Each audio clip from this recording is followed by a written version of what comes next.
Sa Good Vibes, anak sang tricycle driver kag tindera nagtapos ang chemical engineering nga kurso sa University of St. Lasal. Aton siya kilalahon sa report ni Romeo Subaldo. 17 anyos pa lang si Ramil Mahilong sa mabungguan sa forklift. Ang iya nawala nga tiil, nautod kaginislan sang artificial nga tiil. Sa piyak sa natabo, ang pagbiyahe sa tricycle, ang iya naging palangabuyan para buhion ang iya nga pamilya.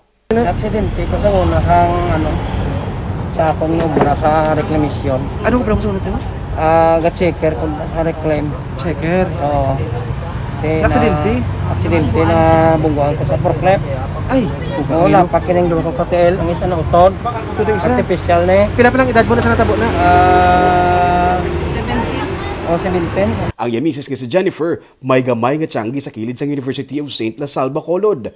Pagkaon ang iya ginaserve kun aga, kape kun udto hasta maghapon. Ang ila income nagakadto sa pagkaon kag pangadlaw-adlaw nga panggawi sang apat nila ka mga kabataan. Sang nagtapos sa iya nga junior high school ang ikaduhan nila nga anak nga si Joshua, nagpangita siya sang eskwelahan para sa senior high school.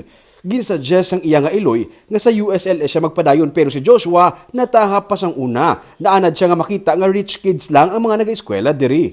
Una, sir, kaya ano, sir? Adlok siya. Adlo ka Big na, sir, school. Kita mo lang nasangan mga magaran, no? Gagalagalabay, man di sa una. Makadiri man kasi kami mo sila alin sa high school. Grabe, mga Tagalasal, hindi ko niya ka, ano sila, bala? Kaminggol. Oo, kaminggol. Nakumpinsi siya sang iya nga iloy. Nangin full scholar siya sang Liceo de la Salle Senior High School. Tag 2 pesos lang kada exam sang iya ginabayaran. Naging maayo man ang pag-inupdanay nila sang iya nga classmates. Sang grade 12 na siya, nag-apply siya sa Department of Science and Technology bilang scholar kay nahagaran sang iyaman mismo nga mga classmates. Wala pa siya sa pangbayad sa application form. Gani, ginpahulam siya sang kwarta sang iya nga classmate. Naman sa office, may balayran, galis nga 200. Wala siya kwarta. Wala ko wala siya. Wala ko kwarta. May sa diri mo na pagkapanyaga. Wala gid sa ibalo. Wala ko balo. Amo na, sir, nga may lang na pahulam pa sa classmate, sir, nga 200. May kami extra man siya. Amo na, sir, may lang mga extra to sa sir. Feeling ko ganina plano gid sa Ginoo, sir. Oo, sir, grabe, sir. Grabe, gid ang plano, Para gid sir. sa iya. Naging scholar siya sang DOST pero katunga pa lang sang tuition ang mabayaran sang DOST kag babugat para sa iya mga ginikanan. Gani, nag-apply pa gid siya sang academic scholarship sa USLS kag nakapasar siya. Sa sugod mabudlay, ilabi na nga wala sang internet sa ilang nga balay sa Abada Sky. Ang first year, sir, ang internet sa amon, wala kami tanan. Yes, sir. Oo, sir. Wala, cellphone nila is magalaglag pa. Igo nila mabalaan nga may project sila pagwa na namon sa Abada. Kaya dira na yung may signal. Sa may Abada, Sa sir. Abada Sky ka mo. Sa Abada Sky. Kaya wala ko sa amon signal, kaya load lang sila. Pagwa namon sa Abada, mo papagkabalon nila, ay mama, inupasa ako gali.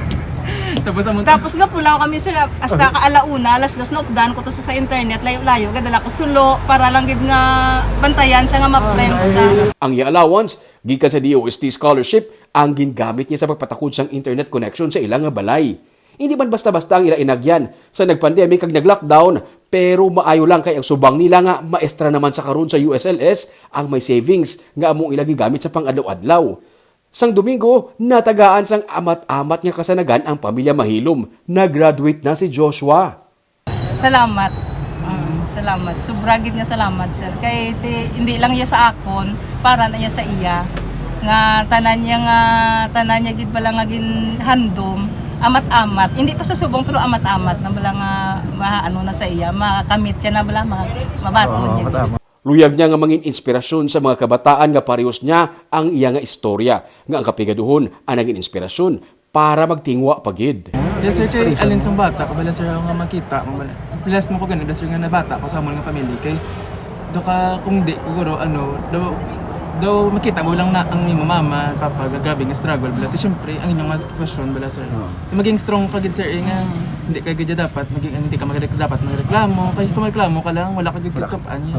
Sa karon, masako na siya sa pagsugod sa review para sa board exams. Panibag-o naman nga challenge pero dako ang salig sa mga ginikanan ni Joshua nga iya pagid ini malampuasan.